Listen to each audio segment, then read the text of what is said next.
Olá, sejam bem-vindos e bem-vindas aqui à MF3 Escola de Filosofia. A escola é fracassada e a culpa do fracasso é do professor. Ponto. Antes de passar para o tema, que polêmico, joinha, compartilhe, etc. Agradeço muito esse empenho de vocês e contribui com a proposta aqui do projeto. Voltando ao tema. É claro que este título é uma provocação aos meus colegas professores, exatamente para chamar a atenção. Eu fiz outros vídeos falando do fracasso da escola. E por curto-circuito, as pessoas tendem a achar que hoje a culpa do fracasso da escola, quem não é especialista do assunto, a culpa é do professor. E na verdade nós ficamos numa cadeia de culpas alheias. O dirigente estadual da educação, os políticos, sobretudo do PSDB em São Paulo, gostam de dizer que a escola é fracassada, hoje em dia, por culpa do professor. Na minha geração, nos anos 80, 90, a escola era fracassada porque a culpa era do aluno. E aí uma infeliz história, né? Eu virei professor achando que eu ia conseguir culpar o aluno. Mas aí a culpa veio atrás de mim e a culpa caiu em cima de mim. E eu é que virei o culpado pelo fracasso da escola. E sabe por que eu sou culpado do fracasso da escola? Eu sou professor, me vejo como professor. Eu não só me vejo, mas eu tenho diplomas para ser professor. Vamos ser aqui pontuais. Eu fico pensando que parece que a culpa me perseguiu, porque eu era um aluno fracassado. E como aluno fracassado, eu virei um professor fracassado. Tudo isso aqui é para início de conversa de um assunto muito sério. O trabalho docente ele é desassistido do ponto de vista da psicoterapia, por exemplo. No âmbito da psicanálise, nós temos a ideia da supervisão clínica, exatamente como uma técnica na qual o terapeuta não fica no processo de trabalho sozinho, porque se sabe, tecnicamente, que ele precisa de uma espécie de um ponto também exterior a ele, que o auxilie a fazer o seu processo clínico. Nós não temos esta cultura para o magistério, para sermos professores no Brasil. O professor, em termos psíquicos, é largado à sorte e quando ele adoece psiquicamente, porque a conta do fracasso do aluno é posta nas costas do professor, ele suporta isso no seu silêncio e não tem voz técnica para se falar disto. Então, virou um lugar comum culpar o professor. E é claro que o professor, enquanto ser humano, ele também adoece. E o adoecimento psíquico do professor hoje é uma coisa escandalosa em termos numéricos. As redes, por exemplo, de São Paulo, de educação, tem um nível, uma porcentagem de evasão de professor que é também escandalosa.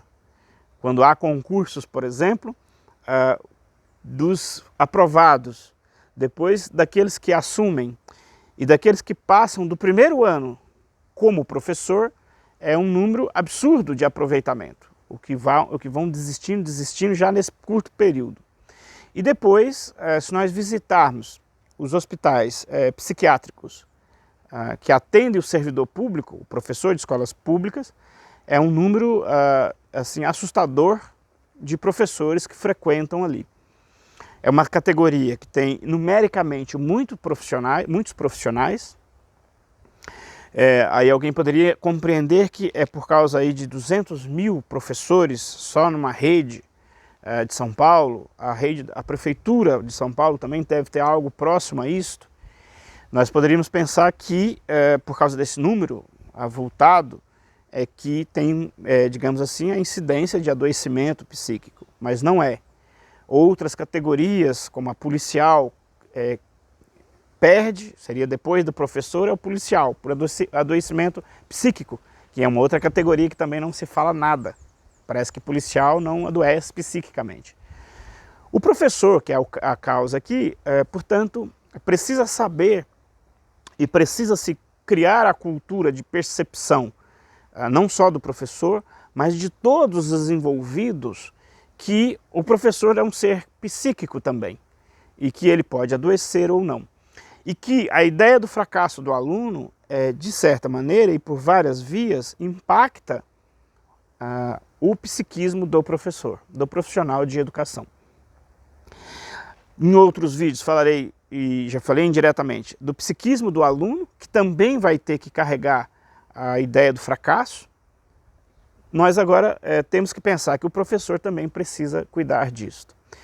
O processo terapêutico não é ofertado como inerente ao trabalho do professor. Então, até onde eu sei, no Sindicato dos Professores nós temos assistência jurídica, mas nós não temos assistência psicológica. Nós temos escassez de oferta de assistência psicológica no próprio serviço do servidor público.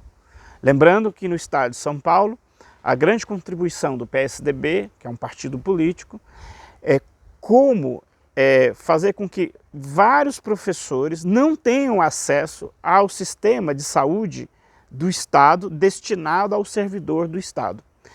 Então, um dado governo conseguiu a proeza de criar categorias de professores que são contratadas. Em São Paulo, se não me engano, isso chegava a 40 a 60 mil professores que não têm mais acesso ao chamado servidor público, o hospital do servidor público. Ele é tratado por sistemas do INSS, né, onde obviamente todo mundo tem acesso e filas quilométricas para ser atendido. Então, o que o Estado fez foi isto, no que se refere ao cuidado psíquico do professor, e que o professor vai ter que se virar sozinho com isso. De um lado, o aluno também vai ter que se virar sozinho com isso, do outro lado, o próprio professor. Muito recente é que tem se falado da presença do psicólogo e do assistente social no espaço da escola. É muito recente, eu não sei nem dizer como que anda esse processo de implementação da presença desses dois profissionais no ambiente da escola.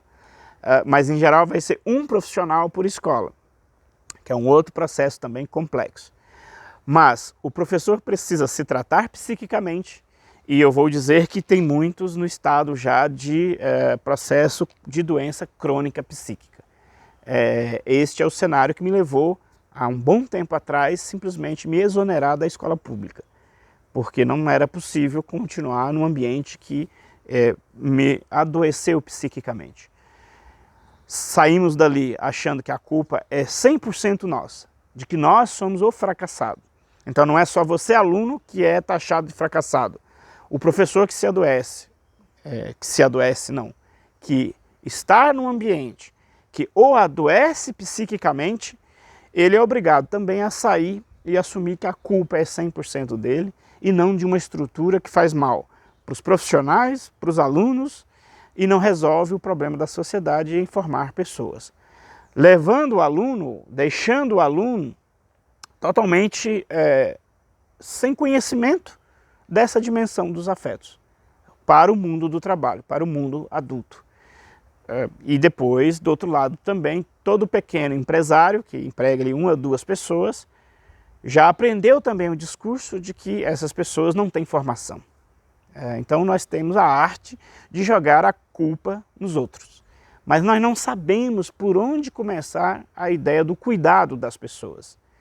Nós não cuidamos da saúde psíquica do professor, que por sua vez não sabe cuidar da do aluno, e isso vai virando, na verdade, uma espécie de planeta dos zumbis, onde todo mundo se bate um no outro sem entender por que está batendo.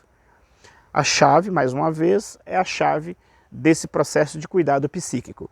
O cuidado psíquico pode acontecer no processo terapêutico, mas nós devemos pensar outras metodologias de cuidados com o aparelho psíquico do professor, do aluno, da comunidade escolar como um todo, porque sem esse cuidado e sem pensarmos metodologias diferentes de fazer este cuidado, em geral a escola tem sido uma fábrica de produzir pessoas adoecidas e de adoecimento psíquico. Isso em geral transfere depois para o mundo do trabalho.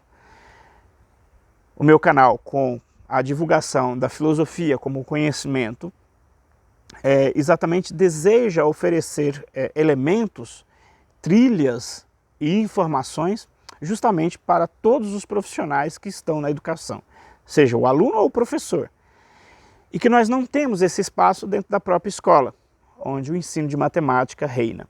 Obviamente que eu falo muito do professor de matemática, mas queria lembrar que eu tive dois grandes colegas de matemática na escola, numa escola da Zona Sul de São Paulo, que eram motivo de inspiração para mim enquanto professores, enquanto profissionais da educação. A minha crítica se dá a um modelo que centra o tempo escolar sobre um conteúdo em detrimento de outros conteúdos que são fundamentais para a condição humana. O meu canal acontece, digamos assim, pelo caminho das pedras, pelo caminho da mata, ou como o pessoal gosta, né, o pessoal da Finlândia, os outsiders, né, o fora da caixa. São nomes diferentes para dizer que eu sou um professor precarizado e que utilizo o YouTube para vender o meu trabalho. E, obviamente, é oportuno usar este meio para oferecer conteúdo e trilhas de conhecimentos que exatamente procura atender esta demanda do psiquismo das pessoas envolvidas na comunidade escolar, seja o aluno, seja o professor. Em próximos vídeos vou tratar de outras perspectivas, mas sempre com essa ideia dos afetos. A administração, o entrar em contato com os próprios afetos, como que isso é um desastre, quando a gente não faz isso. Muito obrigado e até um próximo.